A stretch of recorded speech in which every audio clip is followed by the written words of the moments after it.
నమస్తే, welcome to our channel. ప్రస్తుతం అంతా సీనియర్ జర్నలిస్ట్ భరత్ రెడ్డి గారు ఉన్నారు. మాట్లాడే ప్రయత్నం చేద్దాం. నమస్తే అండి. నమస్తే. జగన్ గారి యొక్క బంగారుపాలెం పర్యటన అయితే మనం చూసాం కదా. సో జగన్ గారి పర్యటన అంటేనే ఎందుకు ఏదో ఒక వివాదాస్పదంగా ఏదో ఒకటి జరుగుతూనే ఉంటుంది. కేసులు కానివచ్చు, ఏదో ఒకటి ఖచ్చితంగా జరిగిద్ది. ఎందుకు ఇట్లా జరుగుతుందంటే మీరు ఏమని చెప్తారు? జగన్మోహన్ రెడ్డి వైసీపీ కోరుకునేది ఏంటంటే ఒక రచ్చ జరగాలి, దాని మీద చర్చ జరగాలి, కూటమి ప్రభుత్వానికి కొంత నెగిటివ్ రావాలనే కోరికలో భాగంగా అతని గత రెండు నెలల నుంచి మనం పర్యటన చూసుకున్నట్టయితే ఏదో ఒక వివాద లేకుండా పర్యటనలు ఇప్పటి వరకు ముగియలేదు.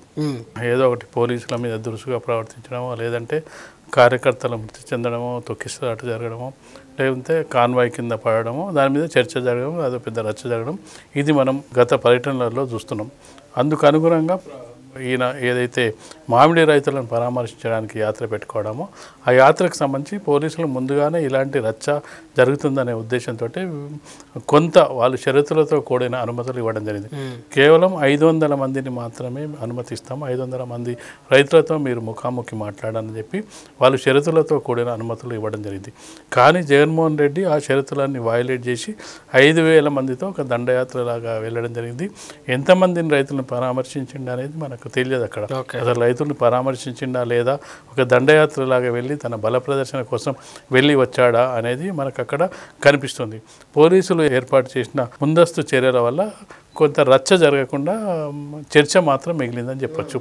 రచ్చ జరిగేది రచ్చ లేకుండా చర్చకు దారితీసే విధంగా జగన్మోహన్ రెడ్డి, ఎందుకంటే ఏం రచ్చ జరగకపోతే ఏదో ఒక చర్చలో ఉండాలని చెప్పి పోలీసుల మీద దురుసుగా ప్రవర్తించడం, మామిడి పండ్లను తీసుకొచ్చి రోడ్ల మీద వేయడం, రైతులకు అన్యాయం జరుగుతుందని చెప్పి కూటమి ప్రభుత్వం విఫలమైందని చెప్పి ప్రయత్నంలో భాగంగా ఒక డ్రామా ప్రకారం, ఒక తను అనుకున్న స్క్రిప్ట్ ప్రకారం చేయడం జరిగింది. ప్లాన్ ఏ ప్లాన్ బి అనుకుంటారు కదా, ఈ విధంగా జరగకపోతే ఈ విధంగా చేయండి, ఈ విధంగా జరగకపోతే చివరికి ఆ మామిడి పండ్లను తీసుకొచ్చి రోడ్ల మీద వేయండి అని చెప్పి చేసే ప్రయత్నంలో భాగంగా ఒకటి కార్యక్రమం చేసే ప్రయత్నం చేసిండు.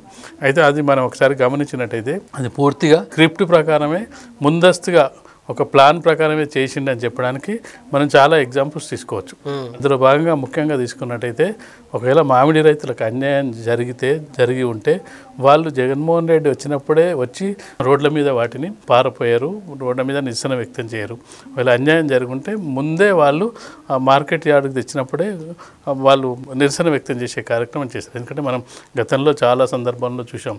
ఉమ్మడి రాష్ట్రంలో అయినా, తెలంగాణ రాష్ట్రంలో అయినా, ఆంధ్రప్రదేశ్లో అయినా ఒకవేళ మార్కెట్ యార్డులో వాళ్ళకి ఇబ్బందులు ఉన్నప్పుడు, మార్కెట్ యార్డులో గిట్టుబాటు ధరలు లేనప్పుడు, కొనుగోలు సరిగా జరగనప్పుడు అక్కడ మార్కెట్లో ఉండే రైతులు 100 మందో 200 మందో వాళ్ళ ధాన్యాన్నో లేకపోతే మిర్చినో ఏదో ఒకటి ఒక నిరసన వ్యక్తం చేసే కార్యక్రమంలో దాన్ని తగలబెట్టడము, రోడ్డు మీద వేయడము, వాళ్ళు అప్పటికప్పుడు అంటే ఆన్ ది స్పాట్ ఆ కోపంలో ఆ బాధలో చేస్తూ ఉంటారు. అప్పుడు లీడర్ కోసం వెయిట్ చేయరు, లీడర్ వచ్చినప్పుడే చేయరు, లీడర్ కోసం వెయిట్ చేయరు.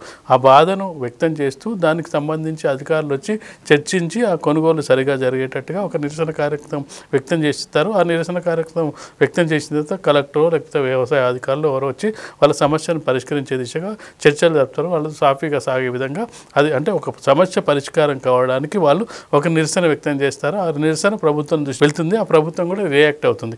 అది నిరసన వ్యక్తం చేసే విధానం, రైతులు వ్యక్తం చేసే విధానం. కానీ ఒక లీడర్ వచ్చినప్పుడే నిరసన వ్యక్తం చేస్తూ లీడర్ ముందే ఈ మామిడి పండ్లను పారబోయడం లేకపోతే మిర్చిని తగలబెట్టడం అనేది ఇప్పటివరకు మన రాష్ట్ర రాజకీయాల్లో ఎప్పుడు అది జరగలేదు. ఇది కేవలం జగన్మోహన్ రెడ్డి పర్యటనలో భాగంగానే జరిగిందంటే అది ఖచ్చితంగా ఒక స్క్రిప్ట్ ప్రకారమే జరిగినట్టుగా కనిపిస్తుంది. తీరా రైతులు ఎవరంటే వైసీపీకి సంబంధించిన కార్యకర్తలే వాళ్ళు తీసుకొచ్చి పోయడం జరిగింది. ఎందుకంటే వేరే రచ్చ ఏం జరగలేదు. ఏదో విధంగా రచ్చ చేయాలంటే, ఏదో విధంగా జరగాలంటే ఖచ్చితంగా కూడా మనం ఏదో చూపించాలి. ఇంత దూరం వచ్చాం, కూటమి ప్రభుత్వం మీద సాఫీగా వచ్చి 500 మందితో మాట్లాడిపోతే మనకేం ప్రయోజనం ఉంటుంది? ఖచ్చితంగా ఏదో విధంగా రాజకీయ ప్రయోజనం, రాజకీయ లబ్ధి ఉండాలి, తను చర్చల్లో ఉండాలి అనే ఉద్దేశంతో ఇదంతా చేస్తున్నట్టుగా కనిపిస్తుంది. మరొక వైపు ఏం చెప్తుండో గిట్టుబాటు ధరలు ఇవ్వట్లేదు రైతులకు అని చెప్పి ప్రయత్నం చేస్తున్నారు. గిట్టుబాటు ధరలు ఇవ్వకపోతే రైతులు ఆగ్రహం వ్యక్తం చేస్తారు.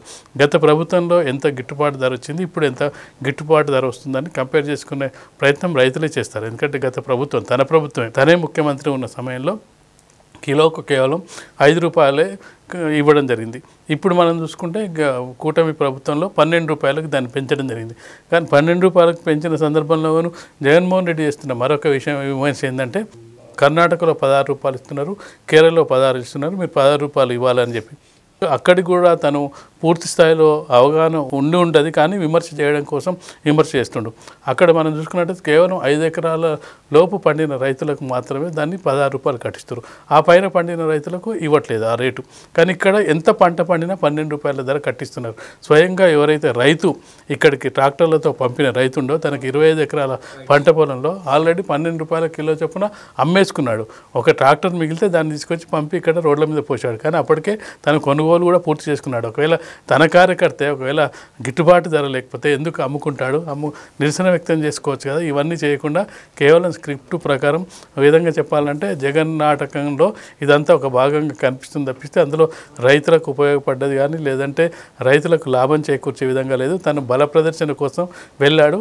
పోలీసులు కొంత దాన్ని ముందే గ్రహించి ఎలాంటి శాంతి భద్రతల విఘాతం కలగకుండా చేయడంతో ఒక 3 మీద కేసులు నమోదయ్యేది. ఆ కేసులతో జగన్ పర్యటన ముగిసిందని చెప్పొచ్చు. ఓకే అండి, థ్యాంక్ యూ వెరీ మచ్.